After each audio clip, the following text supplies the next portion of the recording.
Chapter 10 is called Springtime. Okay, so Stuart saved Margalo.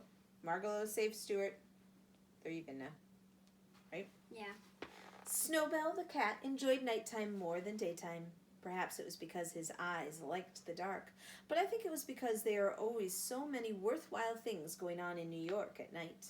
Snowbell had several friends in the neighborhood. Some of them were house cats, others were store cats. He knew a Maltese cat in the A&P, that's a grocery store, a white Persian in the apartment house next door, a tortoiseshell cat in the delicatessen, a tiger cat in the basement of the branch library, and a beautiful young Angora who had escaped from a cage in a pet shop on 3rd Avenue and had gone to live a free life of her own in the tool house of the small park near Stuart's home.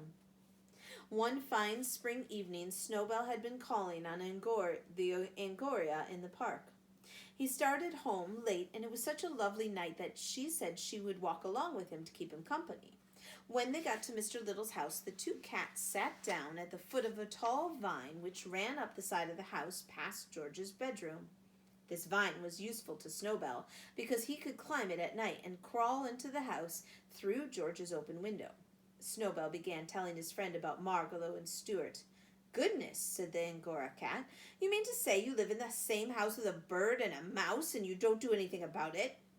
"That's the situation," replied Snowbell. "Well, what can I do about it? Please remember that Stuart is a member of the family and the bird is a permanent guest, like myself."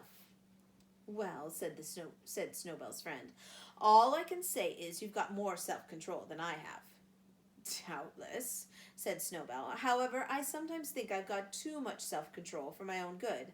I've been terribly nervous and upset lately, and I think it's because I'm always holding myself in." The cats' voices grew louder, and they talked so loudly that they never heard a slight rustling in the vine a few feet above their heads. It was a gray pigeon who had been asleep there and who had awakened at the sound of cats and began to listen.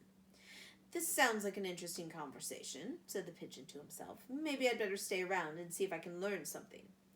"Look here," he heard the Angora cat say to Snowbell. "I admit that a cat has a duty toward her own people, and that under the circumstances it would be wrong for you to eat Margalo. But I'm not a member of your family, and there is nothing to stop me from eating her, is there?"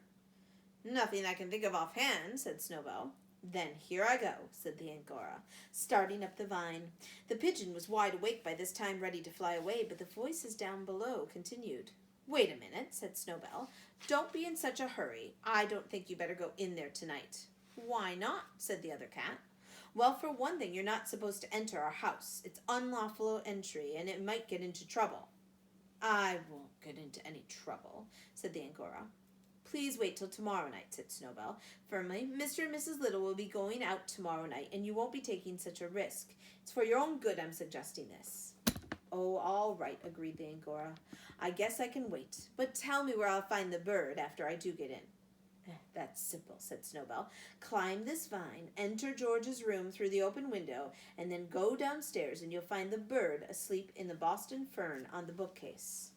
"Easy enough," said the Angora, licking her chops. "I'm obliged to you, sir." "Well, the old thing," whispered the pigeon to himself, and he flew away quickly to find a piece of writing paper and a pencil. I didn't know pigeons could write. Maybe they can. Maybe they can. Snowbell said good night to his friend and climbed up the vine and went into bed. The next morning, Margalo found a note on the branch of her fern when she woke. It said, "Beware of a strange cat who will come by night." It was signed, a well-wisher. She kept the note under her wing all day long, wondering what she had better do, but she didn't dare show it to anybody, not even to Stuart. She couldn't eat, she was so frightened. "What had I better do?" she kept saying to herself. Finally, just before dark, she hopped up to an open window, and without saying anything to anybody, she flew away. It was springtime, and she flew north just as fast as she could fly, because something inside her told her that north was the way for a bird to go when spring comes to the land. Do you think she's gone for good? Maybe. She might be.